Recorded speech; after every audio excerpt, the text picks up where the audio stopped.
the new year's coming. How can I get popping? Yep. All right. What's going to be relevant? What are the new things that I should be doing? What are the old things that I should be doing to make my music move in this next year? And marketing moves so fast. I think a lot of artists miss out on the things that already turned the curve. Yeah. You got to stop doing that. So for this conversation, we want to talk about overrated music marketing tactics for this year to come. What you think about playlisting? Are you going overrated with that one or no? Yeah. We talked about it, but yeah, it's overrated, bro. Okay. I feel like it's so what we were talking about pre-show is I was saying that, you know, it's still a relevant conversation for artists at a certain level. If we go back to my 0 to 10 example I'll keep using, super relevant conversation between people from like a 0 to like a 3, you know what I'm saying? I think the higher you get, the more you start to either have discernment for playlisting, or you start to understand more about how it fits into the overall marketing infrastructure, right? And so what I've come to see playlisting as is it is one, just a social proof builder, right? Hey, this thing was going to do 50,000 streams. Let me put an extra 100K on it so I look nicer to my investors or to that booking agent I'm talking to or to that, you know, that, I don't know, that product guy that wants to maybe give me a sponsorship, right? Like, let me do things that make the numbers look big to people who are not able to get full context in this space. Right. And then on top of that, it's a bragging moment. Like once you talk about like getting into like editorial playlists, right? Not like the necessarily run of the mill like third party playlists, but like your, you know, like your most necessaries or, you know what I'm saying? Like those editorials, those are more like bragging moments. One within the industry, but then two to your audience, because their audience typically doesn't understand what hoops you have to jump through or somebody around you had to jump through to get you on those. So it's cool to say, hey, I got on most necessary. Ah, great, you know what I'm saying? Yeah. Go listen to it. Oh, that's great. Great for you, right? It's a good celebratory moment within your fan base. Outside of that, those two things, it doesn't hit. It never hits like people need it to. And I'm talking about at all levels, bro. Like I was telling you off camera, one of the biggest things that changed the way I looked at playlisting was I had a artist homie get into a really big playlist. It might have been like Teardrop or something. Like it was huge. And like they let me look at their back end analytics and what came from it. And the string spike to drop off looks exactly the same as when you get in an independent playlist, right? So I'm like, oh, this issue isn't even a bot playlist issue. It's not an independent curated playlist issue. This is just an issue across playlisting as a whole. You know, because like Teardrop is a massive playlist. You know what I'm saying? It's a pretty big playlist, especially in that space. So it's like you literally can see it, the spike, and then the curve drop off, and then it's back to probably just his core audience. Maybe a small bump in the floor from like, you know, new people coming from it, but for the most part, like it didn't go back to, things didn't go back to like, you know, exactly as they were before the playlist, but like the increase in the floor was like very like small compared to like what they saw during the spike. And so that completely changed the way I looked at playlisting, because I was like, okay, but because I watched everything else in the moment. Yo, he's on it. I'm watching him get, you know, these people reach out to him and congratulating them and, you know what I'm saying, offering all these things, the social proofing aspect of it, right? Hey, this big platform thought you were important enough, so maybe I should see if you important enough for some shit I got going on. You know what I'm saying? So I saw that aspect of it, and like I just saw like I said, I saw the social proofing part of it kind of get put into play. And then looking at the analytics, it's like, okay, this is the fan aspect of it, bro. Like they came in, it's cool, they drop off, they go about whatever. I don't think he ever got crazy like other platform engagement from being on it. Could be wrong. I actually do remember seeing one comment on one of his YouTube videos that mentioned seeing him in the playlist. So that was pretty cool, right? Like, but even that goes back to the fan brag moment, right? This is a guy like, oh shit, this is my favorite artist, bro. He's in XYZ playlist. He's the cover of XYZ playlist. Like those are typically the only two moments where it seems like playlisting cares. Celebratory moment, if you're trying to build social proofing on something. Other than that, shit does not matter. Overrated. Stand on it. I'm going to go 100%. And I think the problem is the lack of culture with playlists. Mm-hmm. When I say that, I mean, if you look at a brand as a playlist, brands have trouble scaling and maintaining culture and taste. Yeah. All right? Yeah. I mentioned this earlier on another episode. And if you're not really looked at as a true curator, why will people continue to follow? Most playlists people get into because of convenience. not out of a cultural pool. Yeah. You know? So if I see the R&B playlist on Spotify, A-R-E and B, you know how they flip titles and stuff. Yeah. I'm like, oh yeah, I'm in an R&B mood today and I want to check that out. I'm going to follow that playlist, right? But it's not because of true culture. And I'm not looking at it and checking on it repeatedly like I might with somebody who's a tastemaker that I like on TikTok that says, oh, this music is good. And they're always putting me on to new artists. All right. And there's an association and context of telling me why I like it, right? Like Sean C saying I like or don't like this because X, Y, and Z. Right. So there's that element that's missing from almost everything. As you scale up, it becomes really difficult to maintain that with artists, right? That's how people always graduate into selling out in some way. Yeah. But then on the other side of it, it becomes even more difficult when you're a faceless brand. All right. So you're really a graphic. That's what you are to me on Spotify. I don't really know anything about you anywhere else. I probably don't even follow you on Instagram, anything else like that. There's no lifestyle I associate. It's just a fucking graphic. Yeah. Right. So why am I going to keep checking up on this playlist? So it makes it difficult. And if you talk about these editorial playlists, you look at the benefit on Spotify side, the benefit is there for people to continue to go to the playlist because it's like, yo, this playlist is really powerful. So we can keep churning and adding to this playlist and focusing on building this playlist because it's bringing us more activity on the platform, and that's exactly what we want. However, Spotify finds benefit in that, but they aren't limited to benefit from just that. What if that doesn't work? What if that's too hard? What if Spotify also get benefit from? Well, you following another playlist on the platform, right? So, yeah, there was this general R&B playlist, but now it's Valentine's. So I'm just going to pop up this Valentine's Day photo, and it's going to have some other same artist possibly, and you're going to follow that playlist, and it's still my playlist, and I'm still getting the listenership, right? So I don't really care as much about building a culture around a single playlist. Spotify is in constant sales mode, right? That's why they're always changing the covers, right? Changing these names with something clever to constantly attract you in, because they know the user can get a little lazy and they're going to find the thing that pulls their attention in at the moment. Yeah. So they have to recapture your attention again and again, refreshing these headlines. That's what you see now on Netflix and these other platforms too, where they'll have 5-6 different covers. It's like, oh, okay, he's seen this cover like 5 times. Let him see a different character and think it's a different movie for a second. Yeah. You know what I mean?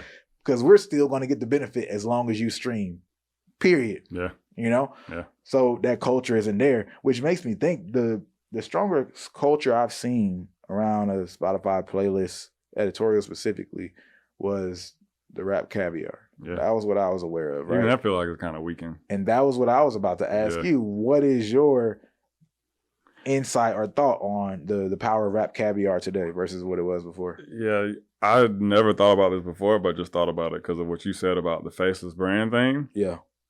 At the time when Rap Caviar was really popping was when what's his name? Tumal Basa was the one running it. Oh. And he was the one like Spotify curator that we like knew was over it, right? You were right. And then he leaves and then it goes back to every playlist on Spotify is faceless now. Yeah. You know what I'm saying? So I think that's what happened. You are right. Yeah. Now, of course, a lot of the consumers don't necessarily know who Tuma is, but he was such a strong face in the industry, built up, you know, people, he had so much face card in the industry that 100% he was a curator and influencer within the industry that in many ways influenced the outer industry. Yeah, it's the same way with, what was it, Carl, Sherry, and Apple? And now he's at Spotify now, right? I think so, yeah. So it was like that. It was like these were the 2 playlist brands where I could go find the person that made it and like follow them on Instagram or meet them at a conference, right? Versus like today, I don't know who updates Teardrop. You know what I'm saying? I don't know who updates Most Necessary and maybe some intern, you know what I'm saying? But we'll never know.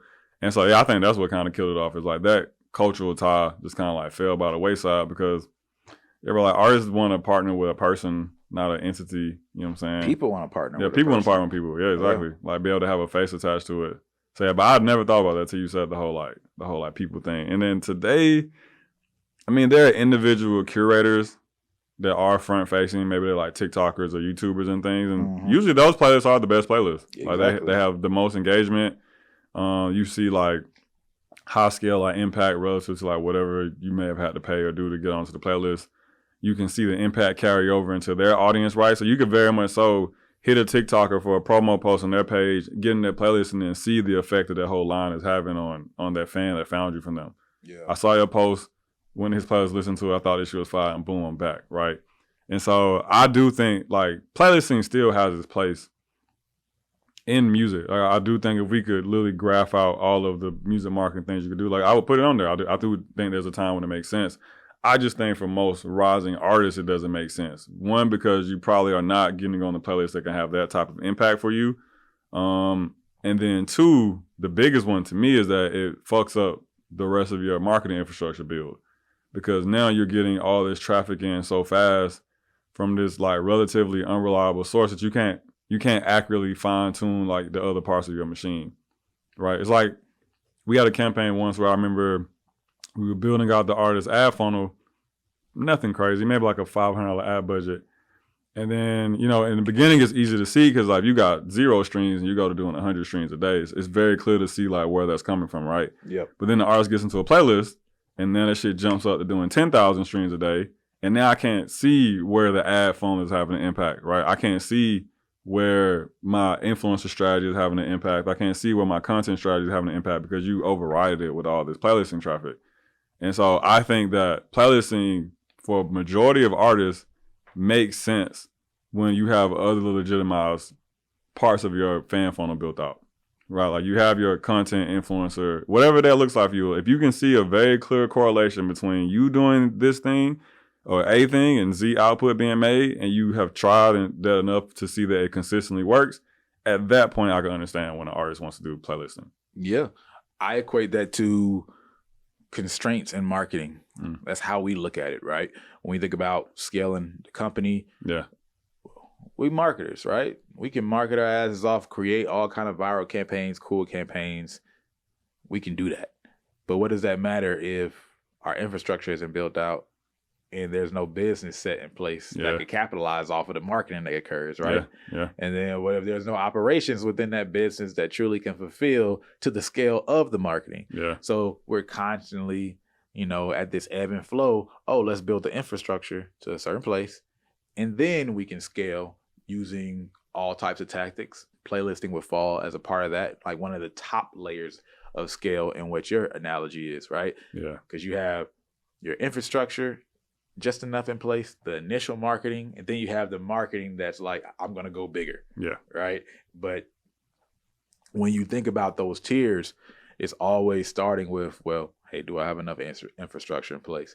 And if I'm marketing, is it overrated to start it now or is it overrated to start it later? Because that's what this whole list comes down to, right? Like, it's not, none of these things are useless.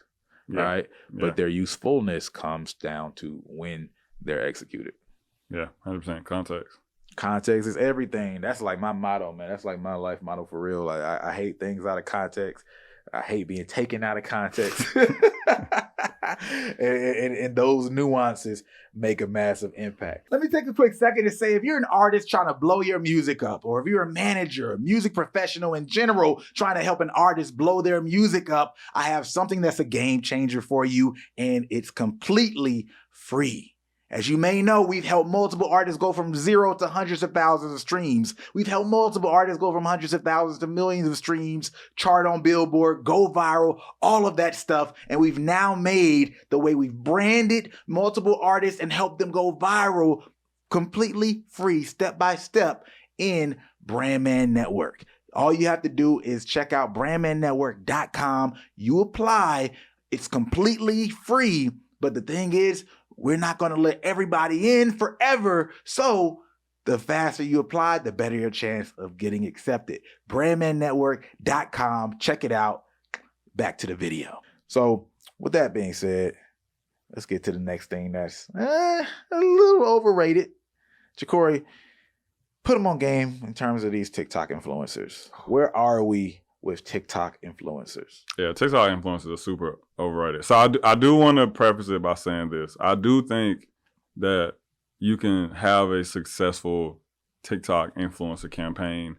I just think the way that is typically thought about is super overrated, right? So before, we've kind of looked at TikTok influencers as the magic button, relatively cheap compared to other influencers. The organic engagement is usually, 5 to 10x what it could be on other platforms.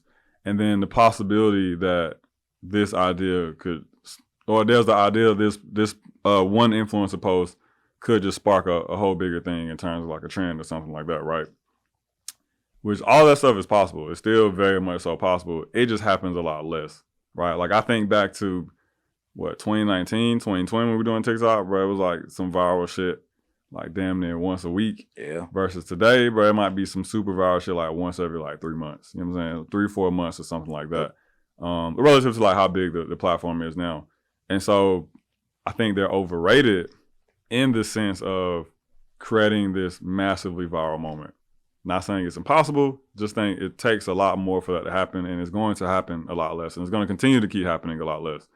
Now, they do still have their use as just, I think, a regular marketing tool. Like if you're looking at, a dollar cost average of the amount of attention you get for the money you put into it, and you're just looking at it like a regular brand awareness campaign, or maybe judging it from the same way you judge your YouTube influencer or Instagram or other social influencer campaigns, right? Then there is still value there. Nobody gets a YouTube influencer post thinking it's going to go viral and change everything, right? Yeah. Like you don't get an Instagram influencer post and think like, oh, this one post is going to just spark everything off. It might, you know what I'm saying? There's a high chance that it could, but I don't think most people are planning their campaigns necessarily with that being the end goal. They're planning it a little bit more strategically and logically.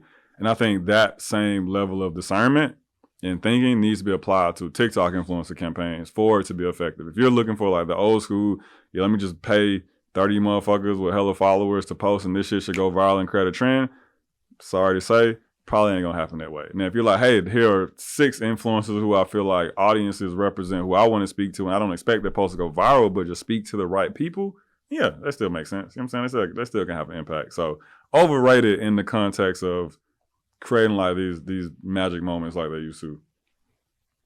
There it is. There it is. It's just misplaced expectation. Yeah. And at one time, it was rightful expectation. Yeah, 100%, bro. Because that's how they got that opportunity. That's how TikTok started popping. It's like, yo, I'm hearing that people are blowing up over there every day. What's going on? Let me get into the house. Now, it's not so much. But the cool thing about it when we talk about the brand awareness side that you talked about is if you look at these relevant influencers, right, you can still get your image built within that community. You can still start to create this social proof effect of someone's willing to actually physically do something to my music. Yeah. That's so different than you running an ad on the music video itself. This person is socially saying this is okay, right? To show love to this thing. Even if they took money for it, like, because people are aware some people are doing paid campaigns, the fact that they were able to take payment because so many people are turning down horrible music, right? So someone doing something physically to your music is still amazing content for you. Yeah. And it is cheap when you compare it to, hey, I need to hire some people to shoot a video for me and bring them out in my city, and we're going to meet at this location and set all these things up. How much do I owe you, right? The way somebody with no following would think a lot of times and how much they would ask for would end up being more than just somebody who has 50,000 followers on TikTok. People with 50,000 followers, you could pay them $50, 25 some of them, and get away with it, right?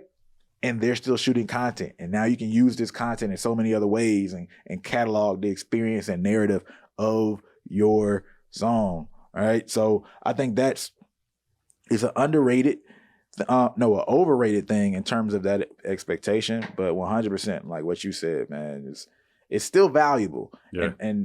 And please understand this, right? It's like the regular marketing stack, virality is something that has to be engineered, but is never the primary expectation, right? It's the icing on the cake. It's the icing on the cake. That's what you want.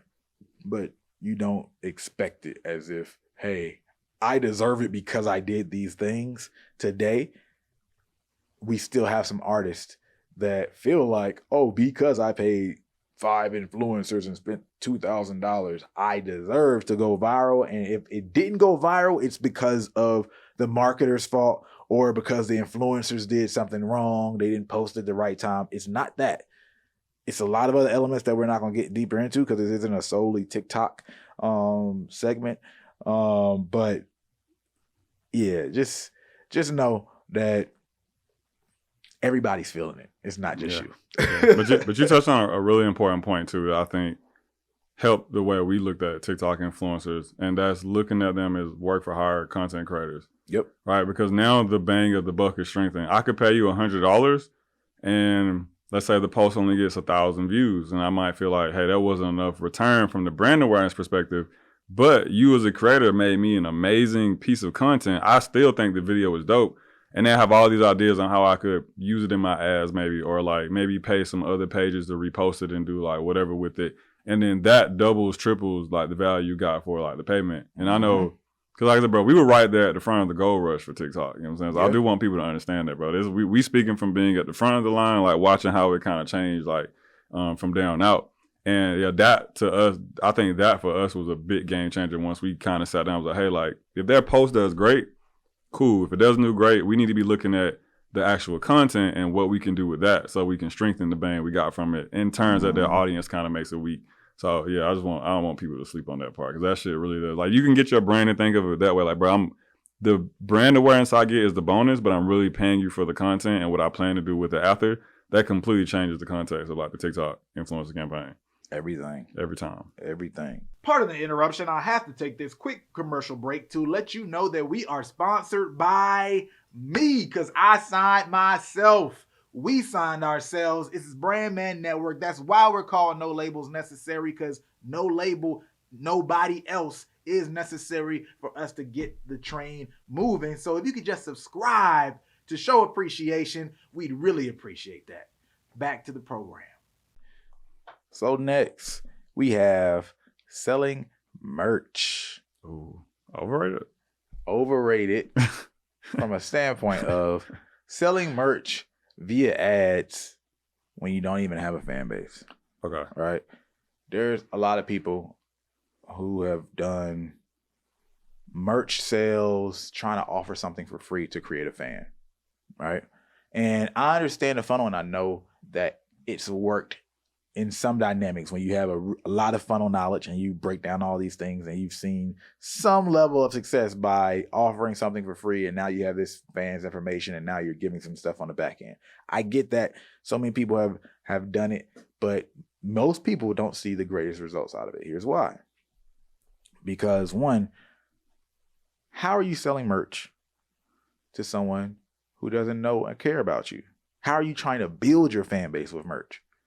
It doesn't make sense. Right? Okay. And a lot of people are doing that or still think that that's like a thing. Now, here's a sub tier to this. Another thing that I think is overrated is merch that reflects your music and your face directly. Okay. Yeah. Right? Oh, yeah. It's like, no. Yeah. Today, you have the ability to build a lifestyle and a messaging around yourself. And if you just allude to that a lifestyle message and vision that you represent for people, you can build an entire brand that doesn't even have your face on it. That's popping. Like, I know an artist, she told me that she made like $300,000-$400K in merch last year, but she doesn't even associate herself with it anymore. Like, people don't even know that she's behind it, because it represents a larger message. Yeah. Right. And now she's almost just like a spokesperson for the brand as how people see her, along with some other people that they'll have put on the stuff, but they don't even know it's her. It's like the golf wing model. Yes. Yeah. Yes, exactly. So don't sell yourself short. Represent something greater. And you can always have these small capsule launches that are more you specific, right? That's built around this special tour, built around this special album, and is limited, right? And done in that time. You do it and take away, but you have a larger merch brand that can sell at any time, any day, as long as somebody reps the message. Yeah. You know what I mean? Yeah. For me, I'm just about the artists making money as soon as they can and give it and reducing the friction.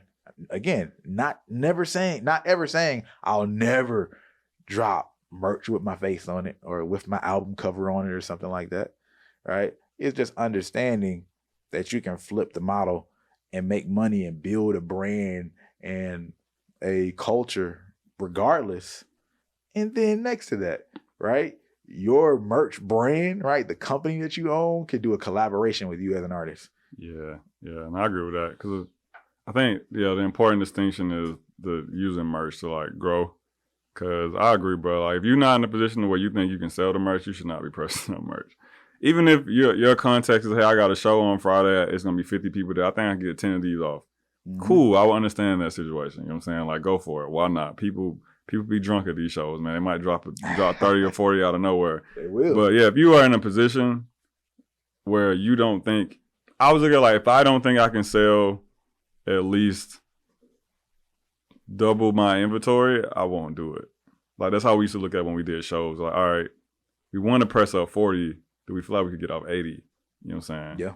If yes, then let's go for it. If not, then let's keep building and keep trying to build a demand for it. And I know personally that worked out really well for us because by the time we did drop merch, like that shit was just flying the fuck off. You know what I'm saying? I'm big on that, by the way, creating those type of parameters mentally. Mm. And the sole reason is because our feelings are usually off. Yeah.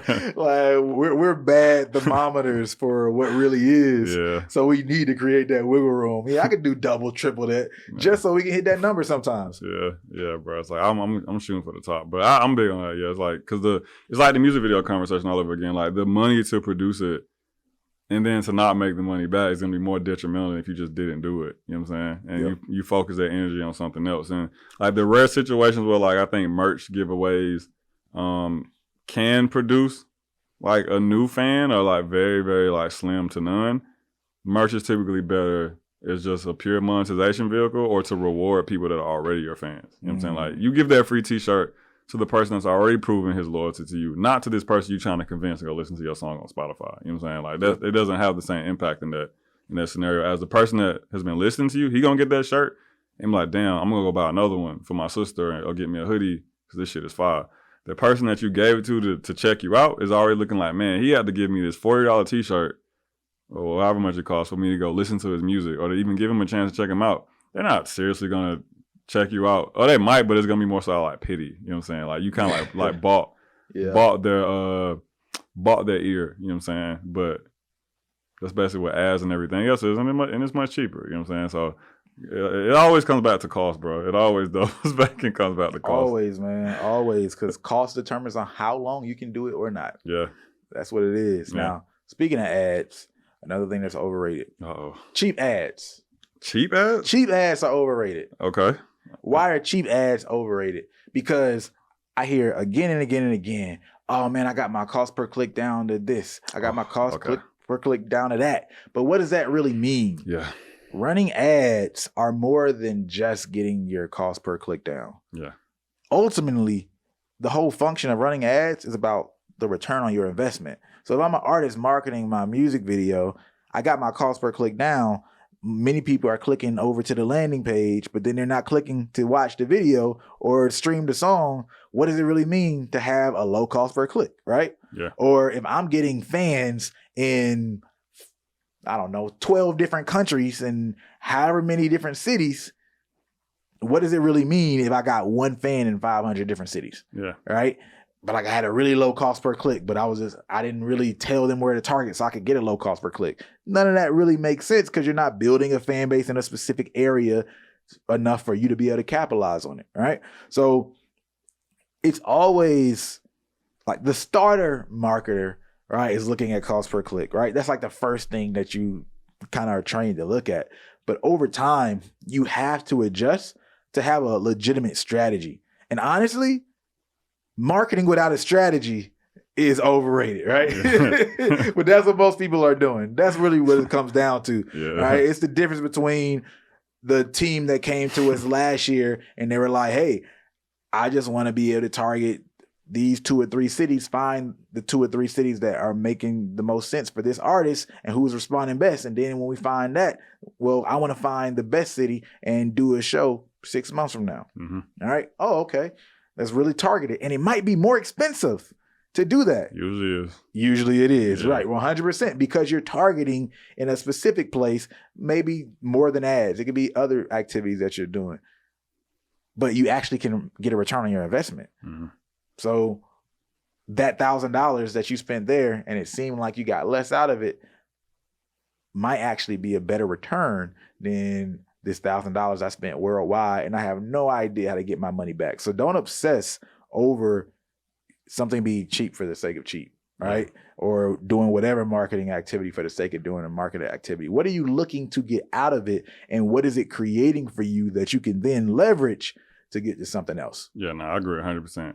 100%, man. Like, even at this point, our marketing team, I mean, we take what the ad platforms are saying for cost per conversions and clicks into consideration, but we're typically doing our own manual calculations for cost spent versus like smart link conversions, right? Yep. Like, well, I guess it's in brand mail. People know we use one called Toned In, like you're able to see what the CTR is on there. And so I'm training the team to like, hey, don't look at Facebook saying, hey, it costs you 10 cents a click.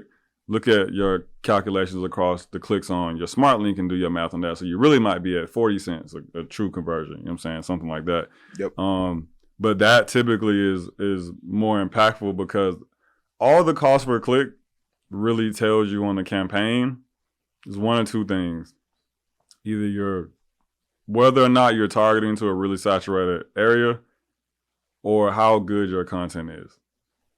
Yeah. Right, because typically the better the content, the cheaper the cost per click is as well, right? Like good content plus the right audience, cheap ads, right? Good content, bad targeting, not that cheap, maybe, but not cheap, right? Bad content, either of those markets is gonna suck. You know what I'm saying? Yeah. So typically that's how we look at like the cost per click is letting us know, are we pushing it to the right people, or are we pushing, or is this piece of content like the right thing? Other than that, it doesn't really tell you much else. Most of your other fan data or listen data is going to come from like your DSPs and like your smart link data and things like that. That's going to tell you like true, honest to God, like behavior patterns amongst the people that you're targeting, because it's also very possible to have a cheap ad that doesn't convert well to the music. We've seen that, right? Yep. Ads doing 10 cents on the front end.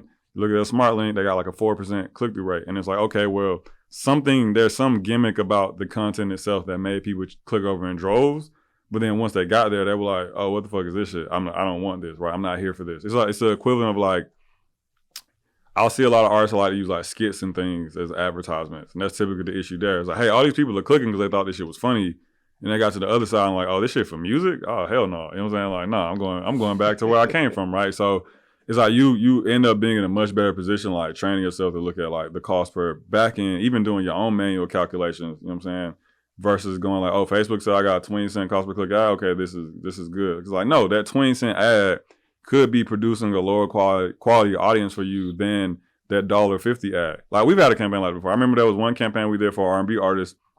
He had an ad running to the US that was doing maybe like $1.18 cost per click, but it had like a 90-something% click-through rate on it. So like, it's like these people are expensive, but they're very high quality people. Like they're damn near almost always going to go stream something. Yep. And he had a similar ad that was, I don't remember where it was pushing to, maybe like, I don't even remember. I don't even want to throw that on the country, but it was pushing somewhere non-US.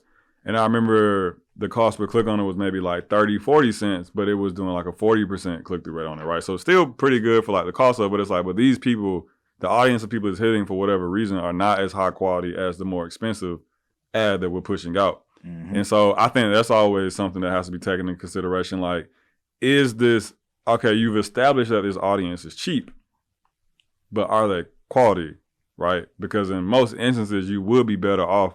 Like I said, I would much rather have the $1.15 cost per click with the 90% click-through rate than the 40 cent, you know what I'm saying, cost per click ad with the 40% click-through rate. And then work from there to figure out how can I make this $1.15 cheaper. Exactly, because that's much easier to do than the reverse of it, right? Like, how do I make these people like this thing more? Yeah. Right? Because like I said, usually we can go like, okay, it's expensive because, you know, well, this video that we're using for the ad is shitty, bad content, go make some new content, right? Maybe the next video knocks it down to 70 cents or something, right? So there's always like a way to process like what is the issue on that end, as long as we can at least see that people like the end result, which is music, you know? So yeah, and I agree with you, bro. I've been waiting for that topic to come up, because I didn't know how we was gonna ever bring it up. You know what I'm saying? But yeah, okay. Man, hey, Yeah. nah, it's way too important. It's way too important, right? Like we all want to graduate together, and you know, even we have talked about getting a cheap cost per click at one point in time.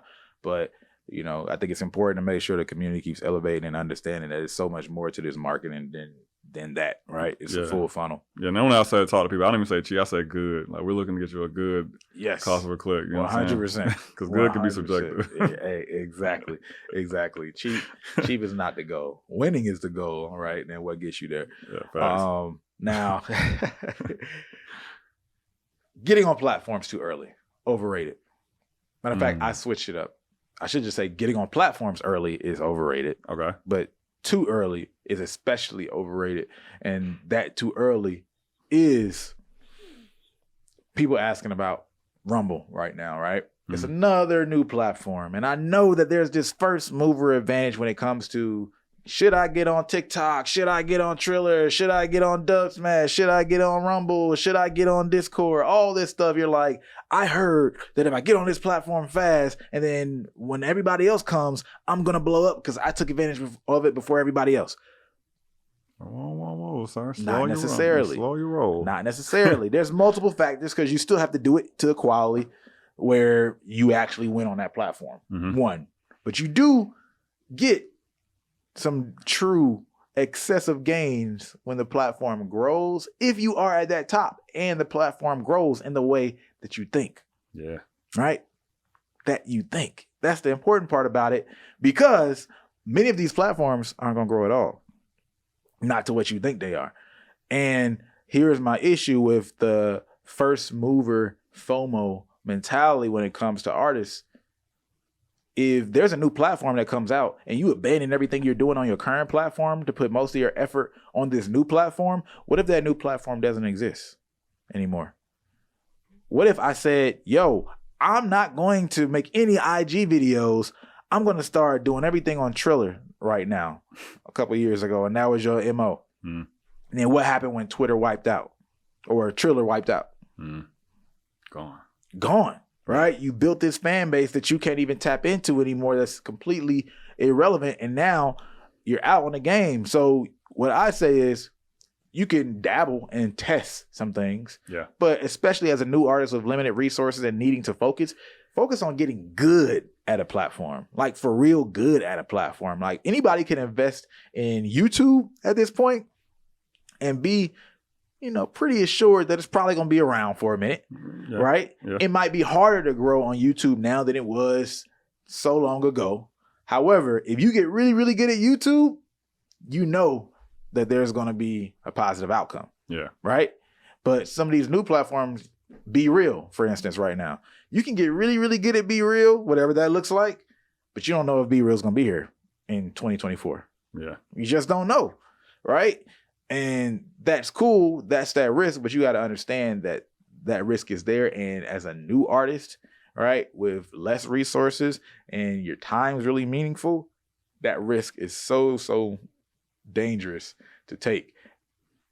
But I get it, right? It's a shiny new thing because you already been losing on another platform. So let me just kind of go find another platform to win. Yeah, I mean, it's like you said, like the key is the balance, you know, because I do think artists should set aside maybe at least 10% of their energy to try things out as you see it and come across it, right? Give it a little bit of credence. But I think the important thing is not jumping ship, which artists do have a really bad habit of just completely abandoning the shit, bro. Like, oh, this shit moving like crazy. I'm going over here. It's like, whoa, hold up, man. Instagram is still doing fine. You know, it's not 30x, but you still doing pretty good over there. So, yo, hold up, real quick. You remember that person? I don't know if you talked to her directly or if I just told you about her. Remember the person who was like, I went from 13x and now I'm at 5x, and they were complaining? They were getting a 5x return. Yeah, I do remember that. Yeah. That's the mentality that you're basically talking about. Yeah, right? Exactly. Yeah, I forgot about that. That shit was crazy. We're talking about money, by the way. Yeah, you're making 15x your money that you were putting in ads, and then they went down to 5x and were complaining. Yeah, that I get. That I 100% understand. But it's like, artists typically have a really bad habit of like jumping ship. You know what I'm saying? Because I think a lot of them are looking for like one vehicle to focus on. So they are chasing, you know what I'm saying, different vehicles. Like, oh, this could just be the one. And it's like, nah. The reality of it is, it's probably gonna be the 2 or 3. You know what I'm saying? For you to really build things out. And I think the more comfortable artists get with understanding that, like, the more of a true content infrastructure they can build, where it's like, hey, I do have my 1 or 2 bread and butters, and every year I take some time out to go try a new platform for like 3 months. And if I like it, I figure out a way to integrate it into what's going on, right? If I believe in it and I think it's gonna be here, I figure out a way to integrate it. And if I don't, at least I didn't kill off my fucking core infrastructure. You know what I'm saying? Like, and I'm still good. Yes. You know what I'm saying, to say the least. So I think I can stand on that. It's overrated, because it becomes a new conversation every time a new platform comes. Oh shit, this new platform hit. How can we use it? It's like, damn, bro, that shit been out for 3 weeks. Like, let it hit the world first, bro. Let's let the users get into it, and so we can study them and see, bro. Like, I don't know. Like, it just hit the App Store. Like I said, like 3 weeks ago, bro. Like, yep. You know, so because I already got people asking me about Be Real strategies. I'm like, bro, I don't know. Yeah. Leave me alone. Don't fall for the vision of the founders of these companies that they're selling and they're marketing. Yeah. Right? You're on a professional side. As a consumer, you can taste and sop up that Kool-Aid however you need to all day. But as a professional, this is your career. You can't just be like, oh yeah, they're selling this vision and they want this to happen and that sounds cool. It's a new thing that's challenging these other platforms, so I should hop on it. That's not how you have to think about it. Yeah. Again, it's a risk assessment. What am I losing by going to this new thing or putting all my effort, or how much effort should I put towards that platform? That's what you should be asking. And that varies based on where you are in your career, right? If you haven't got on the internet at first, if you haven't got on the internet in the first place, the risk is pretty low, right? For whatever you try, just go try something and start, right? That's the news. But even if you've already invested and you have like 500 followers on IG, that's a level of investment that matters. Yeah. All right. Then let alone 200K, 500K, whatever. So all these things are something to keep in mind. And look, I'm still the person that ultimately says, try to master one platform before you try to get on all these platforms. And I know that we are in a space where you can just copy and paste your reels, right? To TikTok, to YouTube Shorts, to Snapchat if you want to. But at the end of the day, the nuances and the way the platforms think are different, right? The way they act as a whole are different. So you might copy and paste onto other platforms, but your priority platform should be the platform you focus on the minutia. Get into the details. Yeah. Right? Understand what they like, what the response rates, how much you should be creating content. How hard is it to get a subscriber or follower? What are the things that you need to do on that platform in the description or caption to get people off platform? Like, all of those details for that platform is going to be different for YouTube, TikTok, Instagram, whatever is out there that you want to think about. So if anything, at least think of it from a model standpoint. If I have one priority platform that I'm truly paying attention to, top to bottom, and then I might have content that I can copy and paste and redistribute on other platforms. And hopefully I do get some gains over there. Mm-hmm. All right. But I'm not going to allow that stuff to take my eye off the ball of whatever this priority is. Yeah, 100%. Yeah, I agree. Websites. Artists. I hear the right thinking that people tell y'all to do, or that y'all share among the community. I gotta have a website. I disagree. You don't need to have a website. You can have a website, 100%. I'm not gonna say don't have a website, but the fact that you think you need to have a website to grow your fan base and all these things, especially as an artist starting up, I don't think so. Now, let me break this down. One, we talk about resources. Part of your resources is not just money, it's time, effort, right? Your actual attention span. So you already have to do all this other stuff on social media that's going to create fans, right? That you already probably don't want to do because you just want to create music. And you also have to create music, by the way. Yeah. Right? These things already have to occur. You might not be somebody who can build a good website, or you might use these templates, but how are you going to get people to this website when you're really trying to get them to your music? So they don't matter at this phase of your career like that. But then let's get to the elephant in the room, the big thing that so many people say, I need a website for. I need a website because I want to own my own information, man. What happens if Facebook dies tomorrow? They have another shutdown or some weird political stuff happens and all of a sudden I can't access my followers on IG or whatever happens on Twitter or on TikTok or any of these platforms. And we know it's been some times where we actually have not been able to get on Instagram. It's been crazy, right? Yeah. Well, do you actually have to have a full website for that? No. All right. Not at all. Not at all. Especially today. Maybe this is more relevant and easier to talk that way before, but today there's literally these Linktree style smart URLs that allow you to collect somebody's email. Yeah. Right. Or, and this is the easier hack and probably my most suggested in that category, there's a lot of these email platforms, right? Let's just say MailChimp, right? Aweber, Drip. A lot of these platforms now have a form feature, right? So you got your email platform so you can collect everybody's emails, but you just create a form, whatever you're trying to sell. It's that single small landing page that collects their numbers, collects their name, collects their email. That's all you need. You don't necessarily need a super official website domain. You don't even have to have your name. It could still be, you know, I don't know, brandmanshawn@aweber.com. Now, I know it doesn't sound as sexy, right? You want to have your official thing.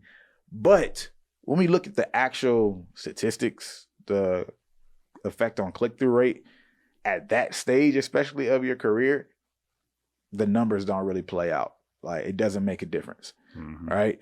So a website is something that you 100% can do, and it's not going to hurt you outside of the fact that you might not have time or not, or you might not be good at it, or you might not know how to arrange it.